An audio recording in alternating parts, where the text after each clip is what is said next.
The new Prince of Persia from Ubisoft is a big surprise.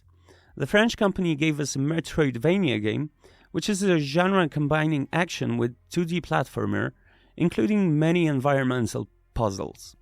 This is not a typical Ubisoft game, also because it presents us with considerable challenges, perhaps not the biggest this genre has to offer, but more often than not you might find yourself stuck on a puzzle or a boss fight.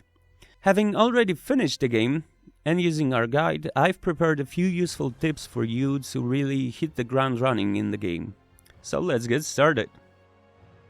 Grind when you run out of time crystals. The vast majority of opponents in the game revive after activating the Wak-Wak tree. If you're collecting currency for an upgrade, a few runs through a location full of enemies will allow you to quickly get some needed crystals. Fighting near respawn points will also allow you to master the combat system faster, as well as test out various amulet configurations. Don't mash buttons during combat. The game features a queuing system for attacks, which you may be familiar with from other combat-oriented games. It boils down to this. If you press attack quickly, for example 3 times, the game will sequentially perform 3 attacks, which cannot be interrupted until their animations are completed. This is considered a mistake and it's better to avoid it. I've lost count of how many times I launched a combo in the air, only for the enemy to dodge even before the first hit landed, leaving me unable to cancel the subsequent queued attacks. The game suggests a more brawler-like approach, and typical mashing can be very ineffective. Finish the combat tutorials. It sounds cliché, but I'm sure many players will omit them. In the Haven, the main hub of the game, you will find a teacher who offers lessons for Arene. There, you can test out various combos or directional attacks. This is very useful because, as I mentioned earlier, the game's system of attacks is quite unusual and pretty complex, so it makes sense to test it out properly, especially before more demanding fights. Buy maps and hints from Fariba. As you travel through the game, you will sometimes run into Fariba, a girl who knows her way around the citadel well. For a small fee, she will share her knowledge with you, revealing a part of the map in the process. Between tasks, in the main hub, you can also buy hints from her regarding main quests, which will help you reach some of the more obscure locations. Always visit the Wak-Wak trees first. You will often see golden currents of air that guide you towards the nearby Wak-Wak trees. I skipped them a few times, getting caught up in exploration, and that was a mistake. That's because when I died, I had to repeat the arenas I had already discovered. So remember to visit the Wak-Wak tree first, and only then continue exploring. Experiment with amulets.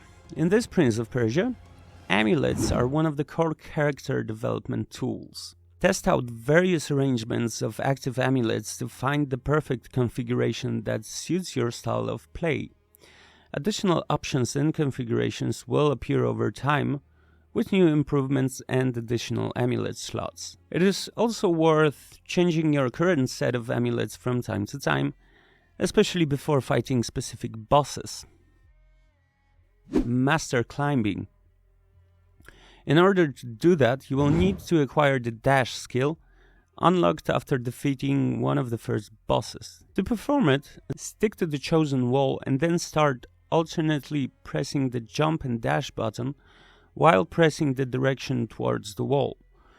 The hero will slowly start moving upwards. In our opinion, this is one of the most useful tricks that will often help you get out of trouble or get to a hard-to-reach place. Don't get discouraged after losing a boss fight. The bosses in the latest installment of Prince of Persia can really get under your skin. High mobility, area attacks, or changing attack patterns during the duel can really make us sweat during the first approach. However, you should not get frustrated after a few failed attempts. Most enemies operate on quite specific patterns that you can learn, which should allow you to defeat even the biggest adversaries. Also, Remember to always block yellow attacks. They're not always clearly telegraphed, but if you perform the correct block, you will deal more damage to the boss and often stun them. Use the chakram in unusual situations. Shortly after starting the game, Sargon gains the ability to cast the chakram, a spinning weapon used to activate mechanisms in various puzzles. However, do not forget that this weapon is also useful during combat and will often allow you to attack your opponents from a distance, especially if you run out of arrows. At a later stage of the game, you will also gain access to the ability to teleport to the thrown weapon. When used properly, this technique will allow you to quickly bypass frustrating platform elements or explore inaccessible parts of the map. It's worth learning from my mistakes and remembering this, because I constantly forgot how comfortable this method of teleporting is. It's actually kinda OP. Having problems with jumps? It might be the controller. While exploring the game world, you will encounter a specific type of platforms at some point that will activate depending on which direction the protagonist is facing. This mechanic forms the basis for several platform sequences, but during gameplay, we notice that these moments highlight the problem of snapback in some controllers. What does it mean?